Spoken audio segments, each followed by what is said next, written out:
To my right is God of the Machines. It's by Pavia Justinian from Fruita, Colorado. Pavia, I'll let you talk about your piece. All right. Actually, my nickname as a child was Megaphone Mouth, so I'm gonna try without the megaphone today. But I will set it right there just in case I end up needing it. Yeah, so I'm Pavia. I'd like to start out by saying thank you to the City of Carbondale and the Carbondale Public Arts Commission for inviting me to be part of this awesome exhibit. I'd like to thank my dad, Randy, for letting me use his workspace to create this and for getting up at the crack of dawn this morning to transport him out here. And my mom, Jessica, for always supporting me and believing in me. And my boyfriend, Shawniki, for keeping me motivated throughout this whole process. Yeah, so this is God of the Machines.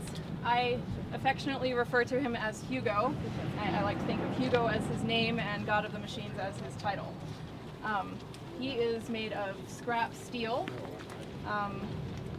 found objects, and I started off by making sketches of how I wanted him to look, basically, and measured them to kind of get the proportions right, and scaled that up into an armature out of rebar, which I then attached all of the steel to.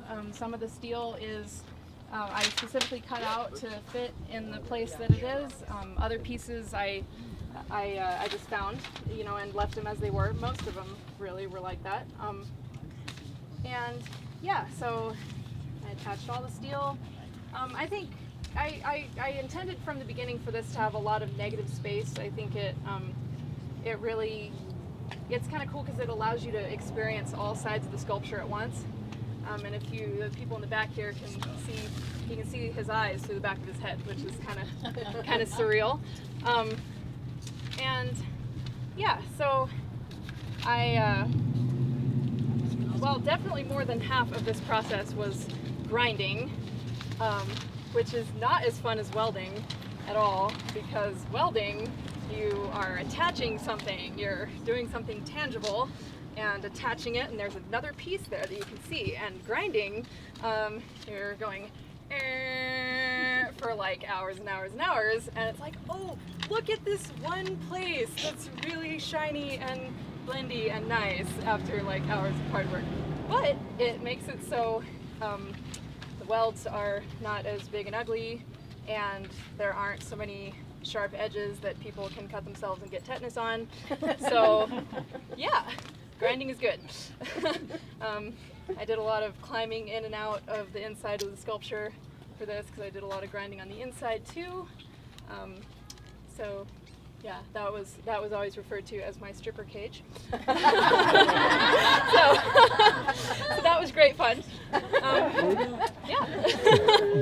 And yeah, I used a big grinder for most of it. I also used an air grinder and even a Dremel on some of the really teeny tiny, hard to reach places.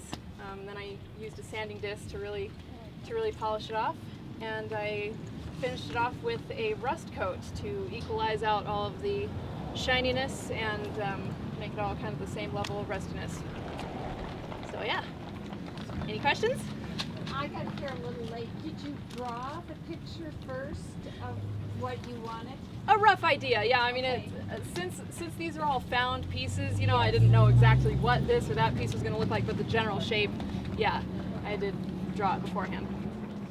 So is this music stuff over here, left brain, right brain, with the music notes, or is that just me perceiving it? You know, that is a great perception. I like that a lot. It's actually just drop. It's drop cut out. So it was found like that, but I really like the shape. Wow. Yeah. can you show us how you fit through the little holes? Well, I closed it up now, but I was crawling underneath his chin, so kind of lying on the ground, crawling in underneath, but it's all closed up now.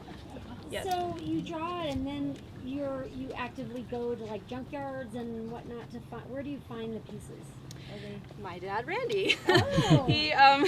He actually builds reproduction tanks, World War II tanks. So he has lots of drop metal and scrap metal and stuff that he was not using and that was taking up space in his shop. So he very, very graciously let me use it to make this. So, yeah. What inspired the piece? You know, I wanted to make something that was really colossal, but that was also on eye level. So he's like this giant head, and everybody's like, oh, we should make a body for it, you know, which would be cool, totally. But like, he's kind of, I guess he's not quite at eye level. Maybe for short people he would be, but he's kind of at eye level, you know. So he's like, you can have this really personal experience with him, but he's like very colossal at the same time. Yeah. Yeah.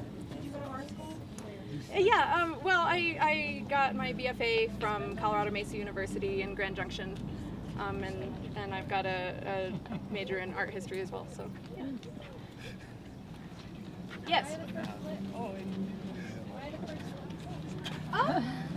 You know, I think I just like that. I think it's just an artistic choice, I guess. We'll let you decide what it means. How long did it take for you to make it? I spent a little over a year on this on weekends that were not frigid. So, yeah. Anybody else?